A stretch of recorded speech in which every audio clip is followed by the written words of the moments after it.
Graça e paz, queridos. Acho que é isso que eu ia falar. Você está feliz com Jesus? Você já deu um sorriso para a pessoa que está... Para que do lado? Já tinha gente sorrindo para o lado. Do lado é panelinha. Sorri para quem está atrás ou na frente. Agora eu baguncei você, hein? Do lado é panelinha, irmão. Aproveita agora para a pessoa que está do teu lado. Fala assim: hoje eu vou te dar a grande oportunidade de pagar minha janta.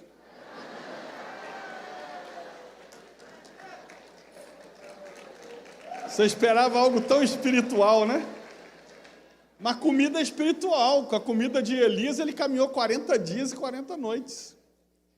Eu agradeço a Deus pela vida do pastor Michael Abud. Eu já o acompanhava há muito tempo atrás, né? Mas a gente se encontrou em algumas conferências e é um prazer estar aqui ministrando na casa que o Senhor confiou às mãos dele. Amém? Bom, só para você me conhecer um pouquinho, meu nome é Gerson, né? Além de pastor, eu sou consultor de empresas na área de finanças. Trabalhei 24 anos no mercado financeiro. A minha graduação é Direito. Tenho mestrado em Direito pela Universidade Católica de Petrópolis. Tenho Administração pela Faculdade Católica de Petrópolis. Estou terminando mês que vem um MBA em Mercado Financeiro e Mercado de Capitais. E começo uma pós de Economia. Ok? A minha formação, minha área de atuação sempre foi finanças. Agora, por incrível que pareça, pensa num cara que padeceu na área de finanças.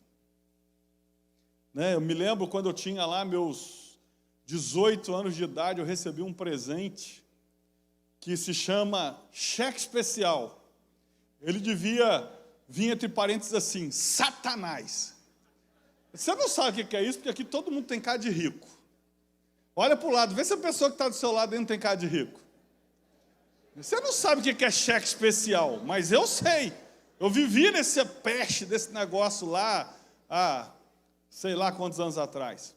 E meu irmão, o que eu quero compartilhar com você aqui essa noite são coisas práticas, né?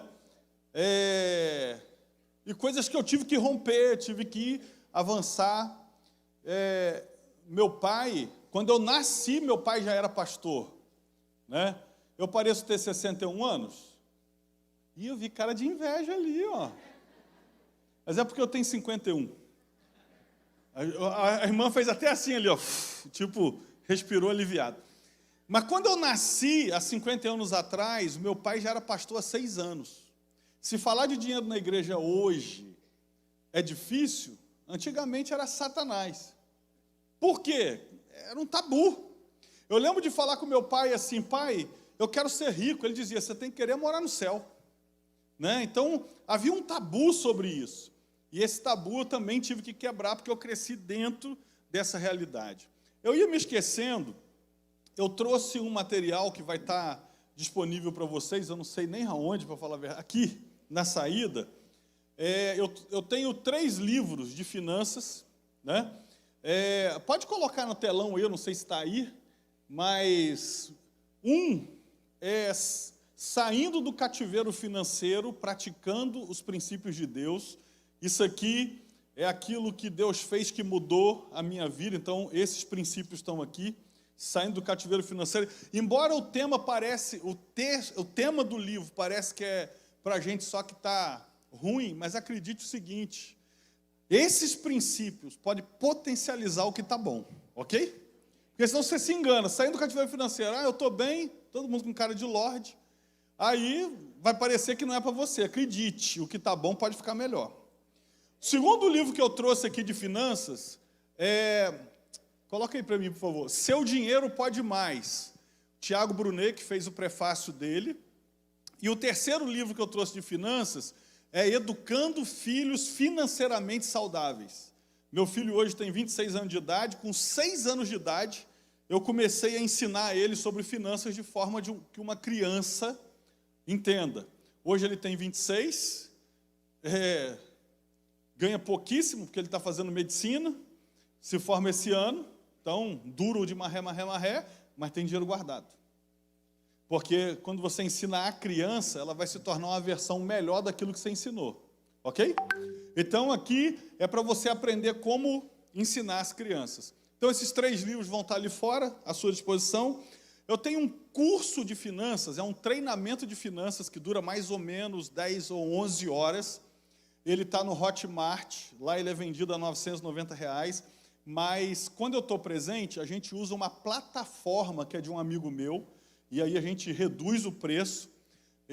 O mesmo curso, com o mesmo treinamento, ele vai estar sendo vendido ali fora por R$ 129,90, ok? É exatamente o mesmo curso de finanças, ok? Você vai aprender a guardar, vai aprender a pagar dívida, vai aprender sobre várias áreas desse assunto finanças, ok? Então, você que quer empreender, eu falo lá, ensino, ou seja, você pode passar lá e você vai adquirir, você pode pagar tudo em 4 vezes no cartão, ok? Amém? Bom, eu queria, para começar, eu sou um cara empolgado com o futuro. E não sou quando está dando certo, eu sou quando estava dando errado. Eu vou te explicar onde que estava dando errado. Mas eu quero ler um texto primeiro com você, para a gente começar, que está em Provérbios. Esqueci de um detalhe. O curso, você paga lá fora, preenche uma ficha e eu vou levar para a minha equipe, ela vai cadastrar os dados que você vai botar lá, são 3 dados só, e você vai receber dentro de 7 dias um WhatsApp com o link para o curso, ok? Porque você não vai usar o Hotmart, senão lá é 900 e tantos reais, tá bom? É porque eu esqueci desse detalhe. Abra sua Bíblia aí em Provérbios 23, 18. Olha só o que diz. Eu quero ler 2 textos. Porque deveras haverá bom futuro, não será frustrada a tua esperança. Porque deveras haverá bom futuro, não será frustrada a tua esperança. Eu estou lendo Bíblia, ok? Repita comigo, vai ter bom futuro e eu não vou terminar frustrado. Vira para alguém que está do seu lado, me ajuda a pregar e diz assim, vai ter bom futuro na sua vida e você não vai terminar frustrado. Você recebe essa palavra no nome de Jesus? Eu quero declarar, não importa qual é o governo, não importa qual é a circunstância, não importa como é que está a economia, Deus tem um caminho no meio do deserto. Ou seja, haverá bom futuro, porque se Deus está no nosso futuro, vai ter bom futuro. Amém ou não? Agora, um segundo texto que eu amo, está aqui em 1 Samuel 2, versículo 8. Ele diz assim, levanta o pobre do pó, e desde o monturo, que significa lixo, exalta o necessitado, para o fazer assentar entre os príncipes, para o fazer herdar o trono de glória. Deixa eu te explicar uma coisa. Deus está dizendo assim, ele pode pegar o pobre, mas não é só o pobre necessitado. Mas não é só o pobre necessitado no monturo, no lixo, e ir mudando ele de fase, até que ele entre na fase de sentar nas mesas dos príncipes.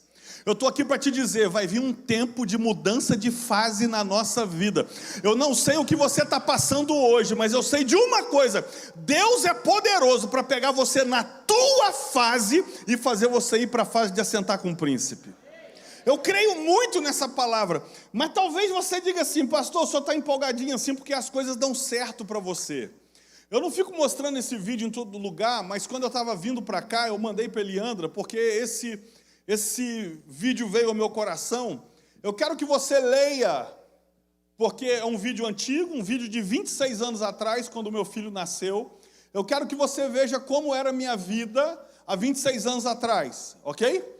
E aí eu botei um minutinho, eu botei legenda, porque como o áudio não é muito bom, e aí você precisa ler ali, porque eu estou no presente, naquela época, no presente, já falando, vendo que o futuro ia mudar.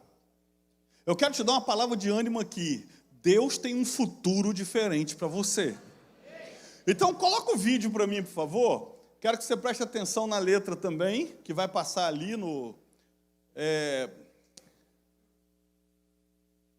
Aqui é a casa do papai, ó. Aí só tem uma cozinha improvisada aqui naquela porta ali, um banheiro, uma área de serviços e o quarto do neném e do papai. Assim que é a casa do papai, ó. E aqui é o outro lado da casa do papai. Ó, como é que era. Agora, quando tu estiver vendo, deve estar bem diferente. Agora que tu estiver já crescidinho, grandinho. Mas nós vamos entrar lá dentro para tu ver. Aqui nós estamos entrando na cozinha. Agora nós estamos no banheiro, máquina de lavar a roupa da mamãe, o tanque. Estamos indo pro quartinho do neném, e da mamãe e do papai. Ó, o guarda-roupa, a porta que vai pra sacada, a coisinha do neném, ó, os brinquedinhos, televisão, a mordomia. E aqui que é a casa da gente, viu, neném? Só que quando você estiver grande vai estar bem diferente. E a casa do papai. Ali há 26 anos atrás, eu decidi, meu filho acabou de nascer, eu falei, cara, ele não vai ver como era a nossa vida. Mas era aquela realidade ali, uma casa de 3 cômodos, do jeito que você viu ali. Quando eu filmei já estava melhor, porque era no chão, não tinha negócio de piso, não tinha nem... Você viu que não tem janela, é basculhante. Mas naquela época ali, eu já acreditava no futuro. Naquela época ali, eu já sabia que Deus podia me fazer prosperar. Naquela época ali, eu já sabia que Deus cria caminho no meio do deserto. Eu já sabia que não precisa da terra, Deus transforma a terra para aquilo que você precisa. Você está entendendo? Ah, pastor, mas o que vai dar? Eu estou numa região, você está com Deus, e aonde Deus está, a região muda, a situação muda, a circunstância muda. E então, quando meu filho estava nascendo ali, 26 anos atrás, eu peguei uma câmera emprestada, pensa na dureza que eu estava, não tinha câmera. Quem lembra da fita cassete? Eu sei a tua idade. Aí, eu peguei uma câmera emprestada, fitinha, né, VHS, peguei e comecei a gravar dizendo, Mateuzinho, era assim. Eu estava lá no presente com a cabeça no futuro. Eu disse assim, era assim a casa do papai. Falei, quando você tiver crescidinho, vai estar bem diferente. Fala com o seu irmão, está na hora de você começar a acreditar no futuro, porque Deus está no teu presente, mas também está no teu futuro. Então eu começava, aí eu não vou te mostrar a minha casa, mas coloca aí, aquele cara, se naquele dia, um profeta falasse assim, você vai começar a construir casa de padrão melhor, olhando aquela minha casa, o que você vai dizer? Deus errou o endereço. Fala com a pessoa que está do seu lado aí, Deus não erra o endereço não, Ele está falando sobre o seu futuro. Aí aquele cara daquela casinha, hoje faz esse tipo de casa aí, ó, para vender. Ó, passa mais um. É esse tipo aí.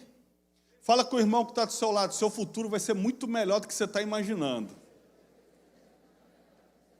O problema é que quando Deus fala do nosso futuro, a gente não olha para o que Deus está falando, a gente só olha para o presente. A gente só fica assim, mas como Deus vai fazer isso? Meu irmão, se Deus falou, Ele vai dar o jeito dele. A tua missão é confiar que Deus tem um futuro para você. E aí, só tem um detalhe, a gente acha que Deus faz uma promessa, e aí acabou. Agora é só eu pegar uma rede, escolher uma rede, ficar balançando e esperar. É aí que mora o problema. Não tem na Bíblia, mas devia estar. Aquele versículo que diz assim, faça a tua parte que eu te ajudarei. Não tem na Bíblia, mas deveria ter. Por quê? Porque tem crente que acha que é só... Não, beleza, estou orando, estou jejuando, fala com a pessoa que está do seu lado, tem uma parte que cabe a você. Qual parte, pastor? A do se vira. Como assim do se vira? Vou te mostrar biblicamente, posso biblicamente? Olha só, vamos lá. Cego. Jesus vai lá, cospe no chão, já é uma nojeira. Cospe no chão, faz lodo e pá, chapa no olho do cego. E vira para ele e fala assim, vá e se lave no tanque de Siloé. Só uma coisa, o cara era o quê? Onde é o tanque? Como é que chega lá? Fala com o seu irmão, se vira. Parou para pensar? Deus não falou assim, Faz o seguinte, ô João, vem cá. Leva ele, tadinho. Ele não sabe onde é. Ele não tem como achar o tanque. Leva ele lá para mim, lava o rosto dele, depois traz de volta. Não. Um dia eu vou fazer um filme. Porque filme não vai ser heresia, é filme. Aí, na parte dessa que o cego vai falar assim, mas Jesus, como é que eu chego lá? Jesus vai responder, se vira. Fala com o seu irmão, tem a parte de Deus e tem o se vira. Você entendeu ou não? Então a gente precisa entender que Deus está pronto para fazer, mas a gente tem que fazer a nossa parte. Então deixa eu te dar algumas chaves aqui rapidinho. Primeiro, Eclesiastes 10:19. Eu sei que vocês são muito bem ensinados, mas eu queria dar alguns conceitos. Eclesiastes 10:19 diz assim, para rir se fazem convites, o vinho alegra a vida, e por tudo o dinheiro responde. Não está em livro de administração, está na Bíblia. Para rir se fazem convites, o vinho alegra a vida, e por tudo o dinheiro responde. Em outras traduções, vai dizer assim, tudo isso se paga com dinheiro. Em outra versão, vai dizer assim, sem o dinheiro não se pode ter nenhuma coisa, nem outra. Ok? Por que eu estou te falando isso? Porque ensinaram para a gente que, e foi assim que eu fui criado, dinheiro é ruim. Por exemplo, o dinheiro tem aparência tão suja na nossa cabeça, que qual é o símbolo da poupança? Um porquinho. Não é uma pombinha, é um porquinho, porque dinheiro é sujo. Ou seja, na nossa cabeça, culturalmente, o dinheiro é sujo. E aí a gente transfere isso para o mundo espiritual, dizendo que o dinheiro é o problema. Enquanto a Bíblia em Timóteo diz que o dinheiro não é o problema. Alguns aprenderam assim, o dinheiro é a raiz de todos os males. Não é não, a Bíblia diz, o amor ao dinheiro é a raiz de todos os males. E aí as pessoas falam assim, não, mas por causa da praga do dinheiro o cara separou. Não é por causa da praga do dinheiro, é por causa da praga do amor ao dinheiro. O cara matou por causa da praga do dinheiro. Não, por causa da praga do amor ao dinheiro. Porque Eclesiastes não está falando que o dinheiro é um problema. Eclesiastes está dizendo que o dinheiro é solução para algumas coisas. Por exemplo, precisa de dinheiro para ser salvo? Ih, tem gente com dúvida, hein? Precisa de dinheiro para ser salvo? Precisa de dinheiro para ser curado?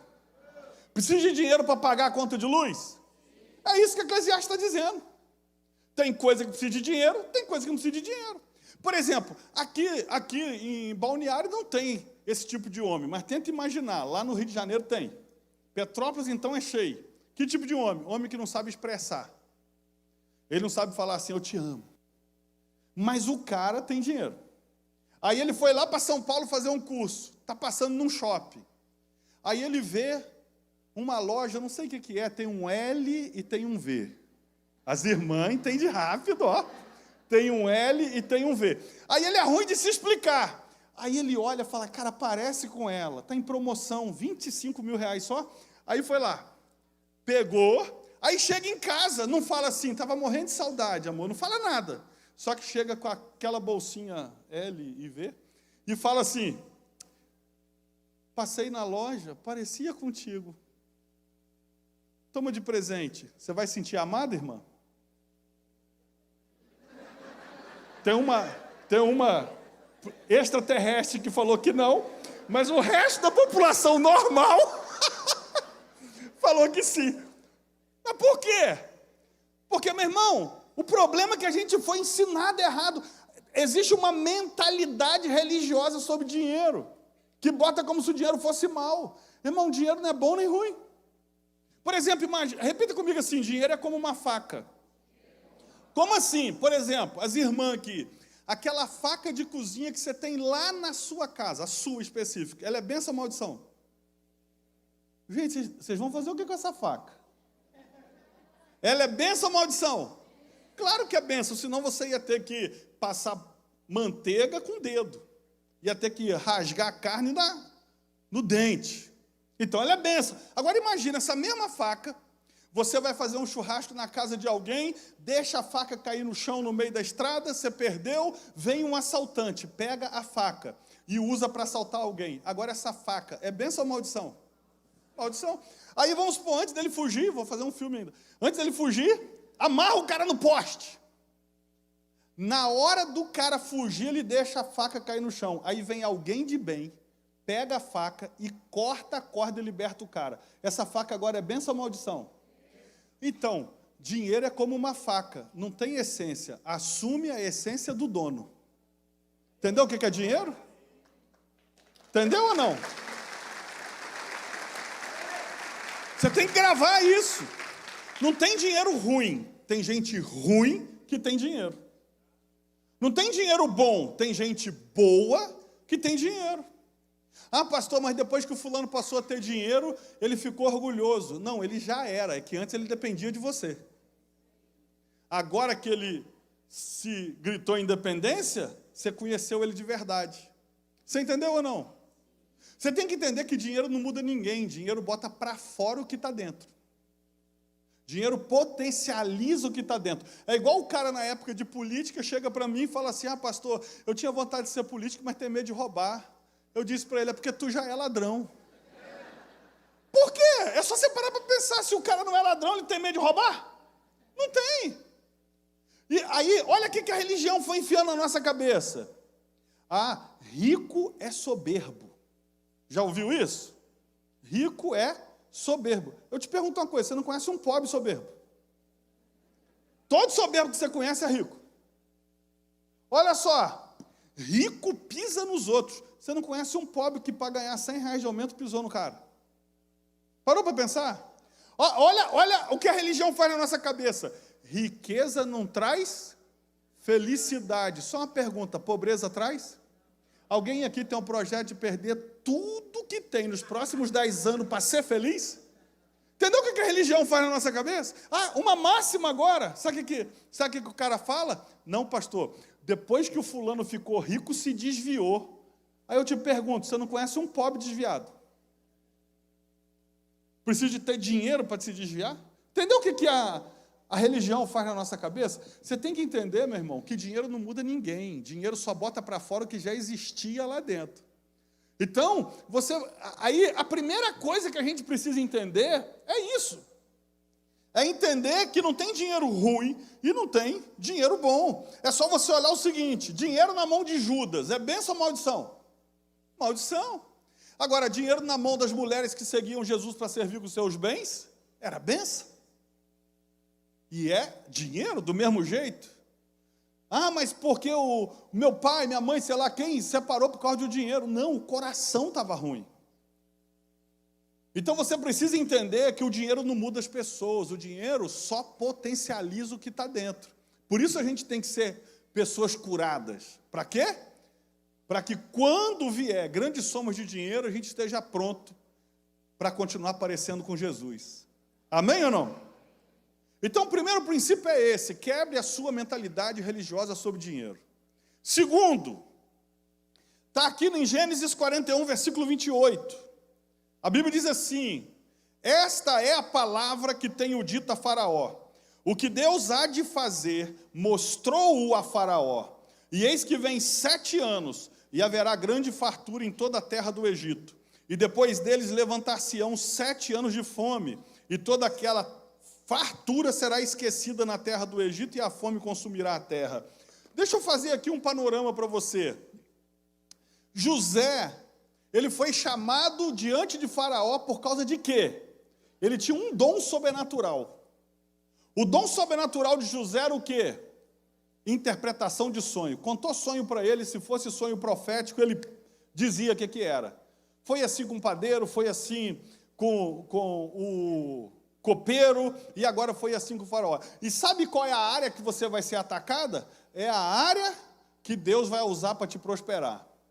Você tem que ficar esperto nisso, porque bastou José ter um sonho. Pastor, ele teve 2, os 2 significavam a mesma coisa. Bastou José ter um sonho e o pau quebrou em cima dele. Se ele é igual a alguns do Brasil, ia dizer o quê? Não quero saber mais disso, porque da outra vez deu tudo errado, e não sei o quê. Meu irmão, fique esperto, se o diabo está atacando demais numa área, é porque talvez tua prosperidade está escondida ali dentro. Você vê, ele sonhou e o pau quebrou em cima dele, mas se alguém sonhasse do lado dele, ele estava pronto para ajudar. Aí o faraó sonhou, o dom sobrenatural dele colocou ele de frente para faraó. Você tem que entender que ficar de frente para faraó não basta ser rico, tem que ser aceita a audiência. Faraó era o cara mais poderoso da terra, e o dom sobrenatural de José abriu a porta do palácio. O que você tem que entender agora, e é o segundo ponto, se você quer prosperar, descubra seu dom. Mas qual dom? Natural. Porque todo mundo lembra do dom sobrenatural de José. E o dom sobrenatural representa o sobrenatural na sua vida, que abre porta onde não tem. Que faz com que coisas aconteçam. Agora, o dom sobrenatural dele abriu a porta, mas foi o dom natural que manteve ele dentro da porta. Qual era o dom natural dele? Administrar. Caiu na casa de Potifar, quem virou o chefe? José. Caiu na prisão, como diz meu amigo Cláudio Duarte, quem virou o chefe do Comando Vermelho do Egito? Ele deve ficar de noite pensando o que vai. José. Quando caiu no palácio, quem virou o chefe? José, porque ele carregou um dom natural. E essa é a segunda chave. Todos nós, sem exceção, tem um dom que Deus deu. Nossa missão é descobrir. No curso eu falo sobre dom também. Mas eu vou te dar aqui 3 dicas rápidas para você pegar um pouquinho do seu dom. Presta atenção, dom tem a ver com o que eu gosto de fazer. Eu não tenho dom daquilo que eu não gosto de fazer. Eu tenho dom daquilo que eu gosto de fazer. E antes que o engraçadinho fale assim, pastor, adoro dormir. Você nasceu para morrer, filho. Esse é o teu dom. Estou brincando. Mas é só para descontrair. Mas presta atenção. Olha só.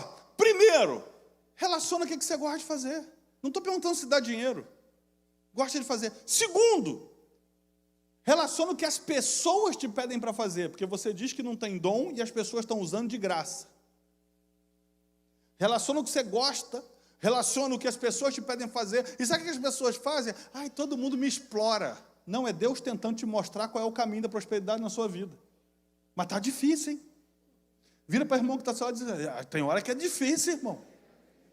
Por quê? A gente reconhece o dom do outro, diz que o outro tem potencial. Quando chega na nossa vez, a gente diz, não tenho nada. Meu irmão, pelo menos um dom Deus te deu. E terceiro, pensa nessa relação, tudo que você gosta tanto que se pudesse faria de graça o dia inteiro. Mas depois tem mais detalhado lá. Deixa eu dizer uma coisa para você, meu irmão. O diabo vai tentar fazer com que você rejeite o próprio dom. O cara tem um sonho, o sonho deu tudo errado, mas é o sonho que vai levar ele para dentro da casa de Faraó. A espada que veio para matar Davi na mão de Golias é a espada que ele usa para vencer e se tornar o cara que ele era, o grande guerreiro, Davi. Então você precisa entender isso. Agora, por que a gente não reconhece o nosso dom? Eu te pergunto, qual é a faculdade de administração que Davi fez? Davi não, José. Não fez. Qual foi o mestrado que José fez? Não fez. Mas é isso mesmo, sabe por que a gente não reconhece o nosso dom? Porque a gente não teve esforço para aprender, não ficou horas estudando. Como não teve esforço, a gente não reconhece. Mas é isso mesmo, Deus te deu de presente. Por exemplo, lá na igreja, no culto de empreendedores, eu levei o Flávio do Bolo. Alguém aqui conhece o Flávio do Bolo? Flávio do Bolo. Você acha que o Flávio faz o quê? Gente, vocês são demais. Por acaso o Flávio do Bolo faz bolo. Olha só, e não é bolo gourmet não, é bolo. É bolo. Tem nada. Entra no site depois, não entra agora não, senão queima o celular. Mas olha só, entra depois que acabar o culto, Flávio do Bolo, vai ver o bolo que ele faz. Tem nada de... Mas o cara está ficando milionário fazendo bolo. Até loja em Alphaville já inaugurou. O cara era lá do interior de Brasília. Está com 20 e tantas lojas, faturando, 20 e poucos milhões. Um negócio de doido. Mas por quê? Porque ele carrega um dom, fazer bolo. Você acha que já não tentaram copiar o bolo do Flávio do bolo? Você acha que não? Aí o cara vê, não fica a mesma coisa. Aí o cara fala, não, deve ser o gás, vamos comprar no mesmo lugar. E não funciona, porque você tem que entender o seguinte, produto se copia, dom não dá para copiar. Dom é único, é presente de Deus. A nossa chave vira quando a gente entende o nosso dom. E aí, por exemplo, irmão, eu estou falando assim, mas eu apanhei também. Olha só, em 1994 eu estava comprando metade da empresa de um cliente meu. Só que eu fui para lá 30 dias. E aí, quando deu 30 dias, tudo era comigo. Quando deu 30 dias, o cara falou, não te vendo não. Eu falei, como assim? Ele falou, não, cara, minha empresa é boa, só faltava arrumar. Me deu um checão. Ao invés de eu sair dizendo assim, glória a Deus, descobri meu dom. Não, saí murmurando. Pô, Deus, achei que dessa vez ia, não sei o quê. Porque esse é o nosso problema. Deus está dando sinal e a gente não acorda. Isso em 1994. Em 2010. Quando? Irmão, depois você acha que teu marido que é lento. Olha só, 94, em 2010 eu fui ajudar, e eu fui ajudando um monte de empresa, de graça. Aí em 2010, eu fui ajudar um menino lá da igreja, que estava quase quebrando, aí que eu falei, cara, não é que eu levo jeito para isso? Porque é assim mesmo, a gente acredita quando é os outros, quando é a gente duvida. Aí eu me lembro, 2012, pedi para me mandar embora da empresa que eu trabalhava, e aí, preparei lá em casa, falei, gente, nós vamos ter que dar uma segurada, ganhava muito bem, e não sei o quê, não vamos poder viajar para os Estados Unidos, e bababá. Aí, 2012, 2 meses depois que eu saí, um cara me liga, a embaixada de Israel estava levando um grupo de empresário para lá, ia ter algumas reuniões, um cara me liga, pede o currículo, porque eles tinham que aprovar, e falou, olha, você vai? Vou, porque se fechasse algum negócio, eu faria a transação, não sei o quê. Irmão, eu já ganhava bem.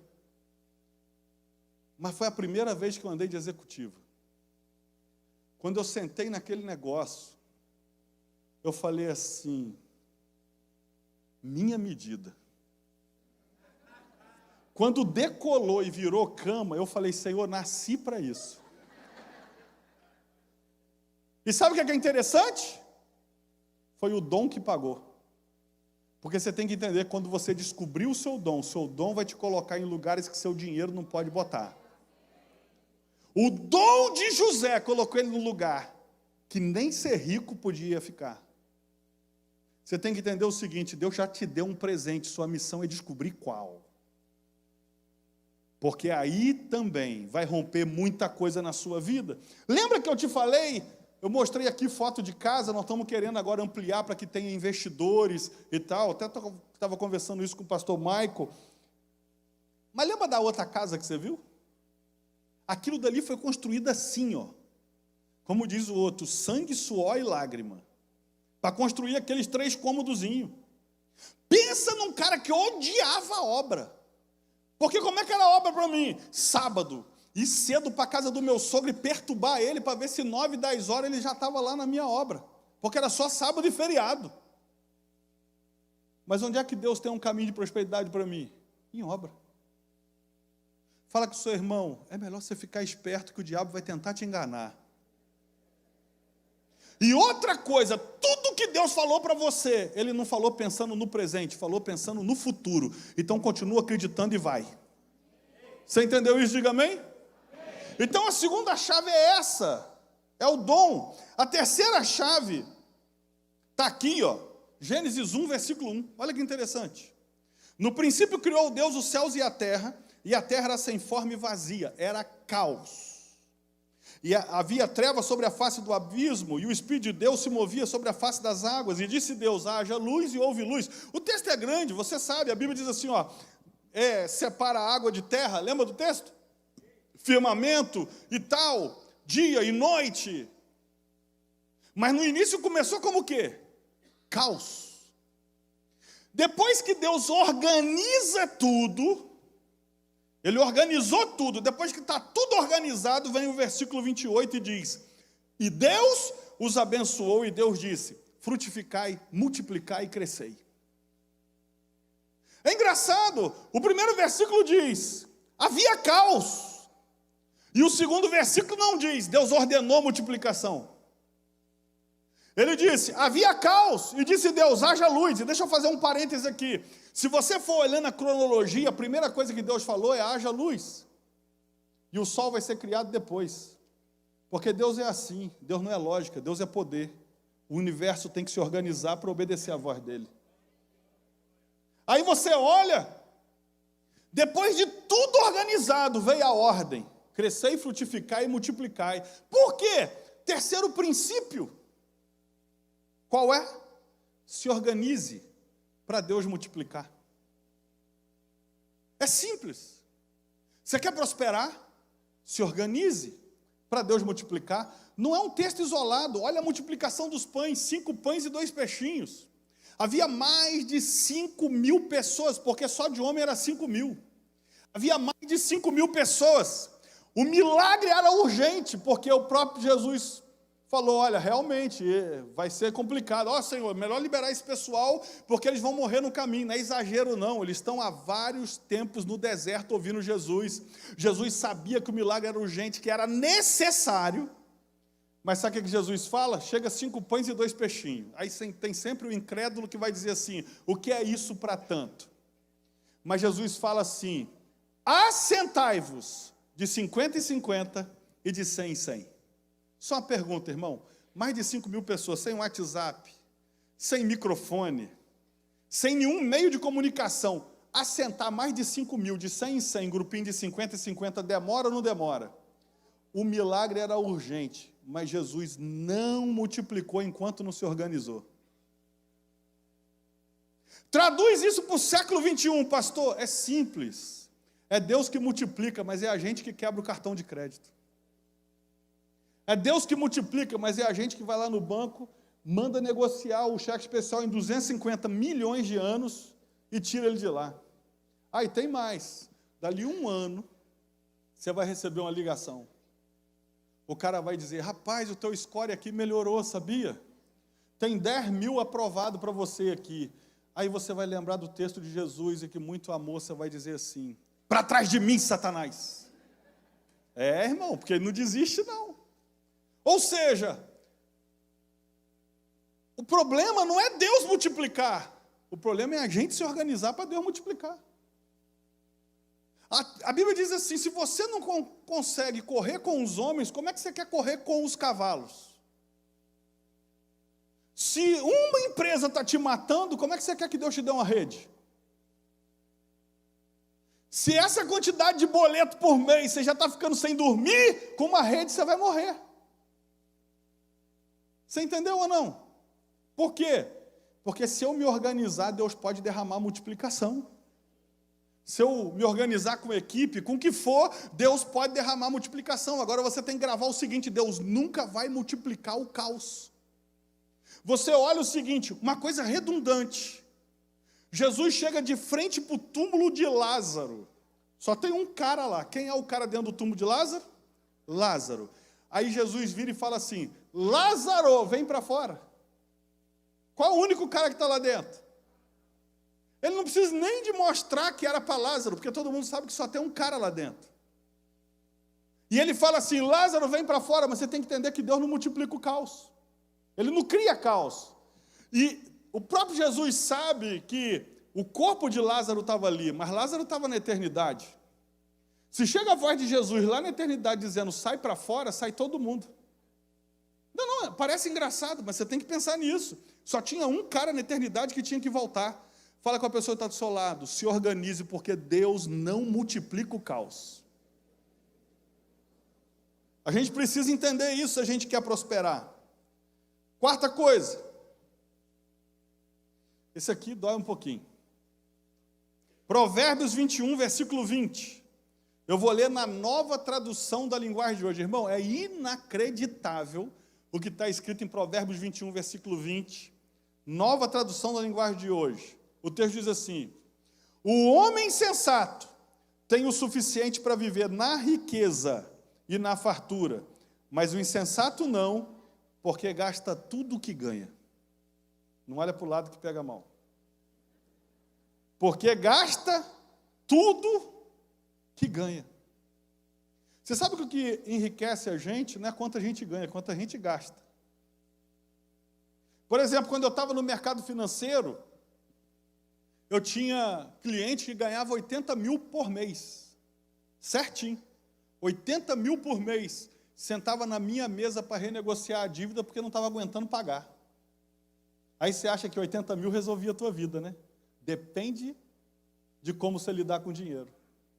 Engraçado, o cara que ganhava 40 mil por mês também sentava na minha mesa para renegociar. E sabe o que é mais engraçado? O cara de 4 mil também. O cara de 2 mil também. Só tem um detalhe. Também tinha cara de 2 mil que tinha dinheiro aplicado. Pouquinho, mas tinha. Tinha cara de 4 mil que também tinha dinheiro aplicado. Tinha cara de 80 mil que também tinha dinheiro aplicado. Então a questão não é quanto ganha, é quanto gasta. Porque a sua prosperidade passa pelo quanto você gasta. Ganhar 80 mil e gastar 80 mil e 100 já vai fazer faltar. Coisa simples. Agora, sabe o que é interessante? Está escrito na Bíblia. Que o homem insensato tem o suficiente para viver na riqueza e na fartura, mas o insensato não, porque gasta tudo que ganha. Então a gente precisa entender isso. Por quê? Porque senão, meu irmão, a gente vai achar que a gente não é abençoado. Ah, pastor, mas como é que eu faço? Eu ganho 3 mil por mês. O senhor está falando isso de 80? Ah, eu tenho uma palavra para você também. Você quer que eu resolva o teu problema se tu não consegue guardar porque ganha 3 mil por mês? Acha o teu amigo que ganha 2 mil por mês. Pergunta a ele como ele vive com 2 mil. Muda para o padrão dele, que vai sobrar 1.000 por mês. Por quê?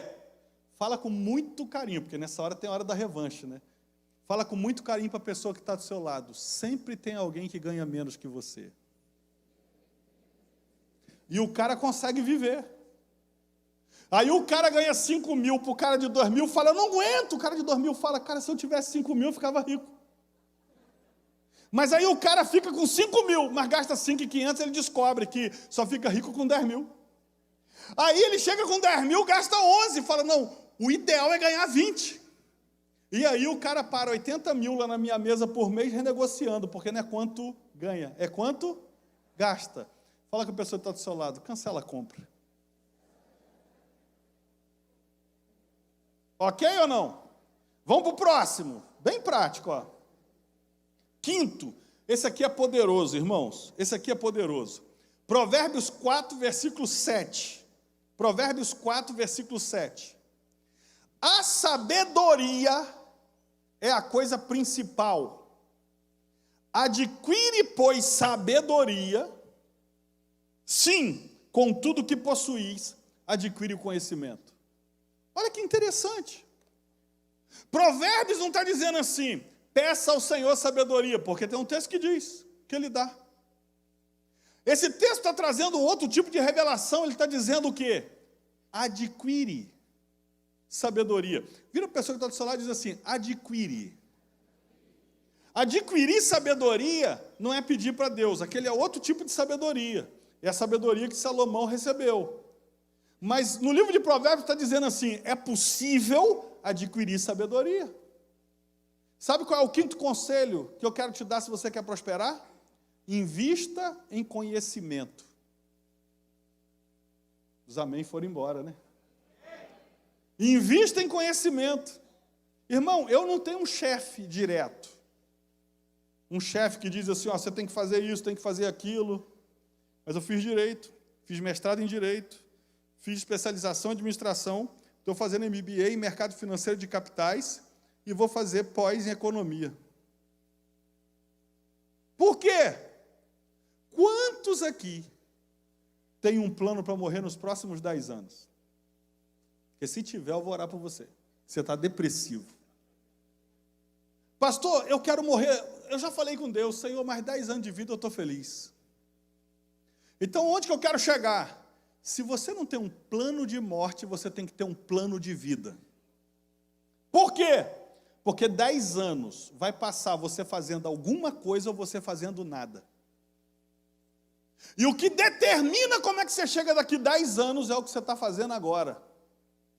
O nosso problema é que a gente quer que Deus mude do dia para a noite a nossa vida. Só que do dia para a noite, vem sabe o quê? A noite. E da noite para o dia? O dia. E aí a gente está esperando Deus fazer alguma coisa, e Deus está esperando se vira. Olha só, meu irmão, se você não está pensando em morrer nos próximos 5 anos, 5 anos vai passar. Ah, pastor, eu vou fazer faculdade? 5 anos? Você está pretendendo morrer em 5 anos? Então, pelo menos, você vai ter terminado. Ah, pastor, o projeto... Começa! Gente, presta atenção. Tem um cara na Bíblia chamado Moisés. Começou com 80. Pergunta quantos... Não, pergunta não. Mas olha para a pessoa que está do seu lado, tirando um ou outro que talvez tenha 80 ou um pouco mais... O resto é tudo 80 para baixo. Mas tem uns caras de 50 dizendo, já passou meu tempo. Os caras de 60, falava com 50 e com 60, agora ele tem certeza que passou o tempo. Só que com 70 ele chegou e o tempo não passou, continua. Meu irmão, se você tem que fazer alguma coisa, tem que fazer de uma vez. Pastor, mas eu não tenho certeza se vai dar certo. Pelo menos você vai saber que deu errado. Ué, como assim? É lógico, porque senão você vai ficar 20 anos da tua vida pensando, eu vou fazer isso, eu vou fazer isso, eu vou fazer isso. Aí lá com 70 faz, viu que deu errado. Assim você descobre de uma vez. Porque você acha que vai dar tudo certo na vida na primeira vez? Alguém aqui deu tudo certo na vida na primeira vez? Porque senão eu vou ficar com inveja. Ninguém levanta a mão. Mesmo que tenha sido, não levanta não, porque vai ser terrível. Irmão, não tem isso. Pastor, mas como eu vou saber que vai dar certo? Fazendo. Você faz os cálculos, faz tudo que tem que fazer, mas não tem garantia de dar certo. Só tem uma certeza na vida, qual é? Nós vamos morrer. A única certeza não é boa. Nós vamos morrer. E o resto, tudo pode dar errado. Morrer também podia dar errado, né? Tipo, deu errado, fiquei vivo. Eu pensou que maneiro? Mas não é assim, irmão. Pastor, quando é que eu vou saber? Um dia desses os caras me perguntaram, eu estava na reunião de empresários, dando uma palestra, quando acabou a palestra eu abri para pergunta. Aí o cara falou assim, pastor, como é que eu vou saber se é fé ou se é irresponsabilidade? Falei, simples, se der certo é fé, se der errado é irresponsabilidade. Ele falou, pastor, mas simples assim? Eu falei, meu amigo, é simples assim, porque nada na vida você vai ter certeza que vai dar certo. Olha para Moisés, Deus, irmão, é Deus que vira para Moisés e fala assim, na primeira vez, vai lá e diz para Faraó para deixar meu povo ir, que eu estou mandando. Você acha que vai acontecer o quê? O Faraó diz, sim, Deus? Tá, claro, pode ir. Foi isso que Faraó falou? Não, o Faraó falou assim, que Deus é? Não conheço não. E pau na galera. Aí Deus fala, não. Ainda dessa vez vai lá, segunda vez, deixa meu povo ir. O Faraó falou assim, vocês estão ficando à toa, bota mais carga no pessoal.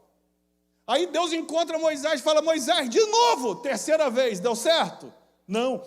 Aí o cara fazia a praga que os praga dos caras lá faziam também. Olha que maluquice. Praga do sangue, a praga dos caras fazia sangue também. Praga do não sei o quê, os caras faziam praga também. Meu irmão, deixa eu dizer uma coisa para você. Só deu certo em que vez na vida de Moisés? Na 10ª.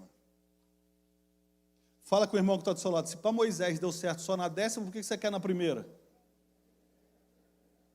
Não, pastor, isso é um texto isolado. Texto isolado, nada. Pensa num cara top, profetão daqueles top. Elias. Elias, o cara pensava assim, caía fogo. Pensa. Veio lá os caras para prender ele. Homem de Deus, desce aí que mandou levar. Se eu sou homem de Deus, cai fogo em cima de você. 50 churrasquinhos. Pensa, um cara que era top. Aí esse cara vira faz o desafio e desce fogo, bababá. Aí depois o cara vai... Irmão, olha que coisa impressionante. Para fechar o céu, bastou uma palavra. Para abrir o céu, teve que orar muito. É o mesmo cara. Por quê? Porque para estragar é mais fácil do que para arrumar. Mas fala com o seu irmão, não é impossível. Olha só, o cara com uma palavrinha fechou o céu, mas na hora de abrir, meu irmão, teve que orar com força. Agora veja o que o texto diz. O problema é que a gente quer na primeira vez, né? Ele dobra o joelho, tem toda aquela coisa, e fala com o menino, vai lá ver se vem a chuva. O menino vem e diz o quê? Tem chuva não. Aí ele ora mais um pouco, vai de novo. Agora quem lembra qual foi a vez que o menino foi que avisou que vinha uma pequena nuvem? 7ª vez. Fala com o seu irmão, se Elias teve que tentar 7 vezes, por que você acha que na primeira da sua tem que dar certo? Você viu como é que a gente é? Não, pastor, só vou fazer quando eu tiver certeza. Você não vai fazer nada na vida, irmão. Eu não estou falando para você ser irresponsável, você está entendendo? Eu sou o cara dos números, eu sou o cara das finanças. Eu procuro me cercar. Agora, preste atenção, não dá para ter certeza em tudo. Tem coisa que é só fazendo. Então, quando você olha para esse texto, você vê o quê? Investir em conhecimento é algo que vai te ajudar a ter algumas certezas, mas nada vai te dar certeza absoluta. Então, na dúvida, comece. Por quê? Deus ainda pode fazer nesse ano. Amém ou não? E deixa eu te dizer uma última coisa. Lá na igreja, quando eu falo última coisa, o pessoal faz assim, não, mas aí parece falsidade, é na próxima vez que eu vier. Olha só, Lucas 19, versículo 21, olha o que diz. Pois tive medo de ti, que és homem rigoroso, tiras o que não pusestes e ceifas o que não semeaste. Versículo 24, e disse aos que o assistia, tirai-lhe a mina e dai ao que tem 10. Olha só, você conhece a parábola dos talentos e das minas? Cada um recebe 1, o outro recebe 2, o outro recebe 5. E o texto diz assim, cada um na capacidade.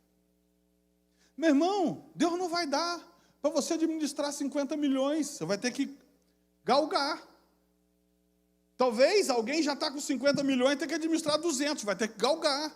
Talvez você vai ter que galgar o primeiro. Agora preste atenção, segundo a capacidade, Deus sempre libera. Então eu tenho que me capacitar. Agora, o que é que pode nos impedir? Está aqui, porque tive medo. Se você quer prosperar, você precisa vencer o medo. Por exemplo, eu tive que vencer uma barreira enorme. Eu era CLT, ganhava muito bem, tinha bônus, tinha não sei o quê, e bababá, e função alta, e bababá, para pedir demissão. E para falar, eu quero sair. Como é que eu fico sem um contra-cheque? Você acha que eu não tive medo? Muito. Só tem um detalhe. Quando eu estou com medo, eu transfiro para oração. Se eu estiver apavorado, então é para jejum. Se eu estiver mais apavorado, eu vou para o monte. Se eu estiver mega apavorado, eu oro de 3 em 3 horas. Por quê? Eu procuro transferir medo para oração. Porque, meu irmão, tem gente que acha que o cara ter medo é porque ele não tem Deus no coração. Agora deixa eu te falar de um cara chamado Samuel. Pensa num outro profetão top. Aí Deus vira para o cara e diz assim, vai para a casa de Jessé e unge a pessoa que eu vou dizer para ser rei. Sabe o que o profetão Samuel disse? Como farei isso se Saul descobrir vai me matar? O cara estava com medo de morrer. Ensinaram para a gente que a gente está com medo de morrer é porque está faltando Jesus no nosso coração. Não, você está com medo de morrer porque você é um ser humano, não foi feito para morrer. O acidente do Éden é que fez a gente morrer. Então, deixa eu dizer uma coisa para você, meu irmão. Medo não é a ausência de Deus, medo é humanidade, mas com Deus você vai vencer esse medo. Com Deus você vai botar para fora esse plano. A Bíblia diz assim, os pensamentos do diligente tende, não quer dizer que vai dar certo, Os pensamentos do diligente tende à abundância, mas o de todo apressado tão somente à pobreza. Então não é sair daqui falando assim, agora também vou arrebentar, vou botar tudo. Não, não. Diligente, senta, conversa. Estava lá pegando conselho com o pastor Maico, porque nessa área ele estava avançado. Com um negócio que eu estava conversando com ele. Por quê? Diligente. E ele já me deu um conselho, que eu vou botar em prática. Por quê? Porque, meu irmão, tem gente que pode saber menos que você em umas áreas, mas tem gente que sabe mais que você em outras. E sabe o que é a humildade? É reconhecer os seus limites. Humildade não é botar uma roupa simples, não. Humildade não é botar um carro simples, não. Porque o cara pode estar de Ferrari e ser simples aqui dentro, e pode estar de Fusquinha e ser orgulhoso. Por quê? Porque está aqui dentro, orgulho e humildade. Agora, deixa eu dizer uma coisa para você. Tudo você vai ter que enfrentar o medo. Mas você tem que entender que as coisas que você não resolve com este braço, você resolve com o braço de Deus. Eu quero terminar orando por nós. Coloque de pé.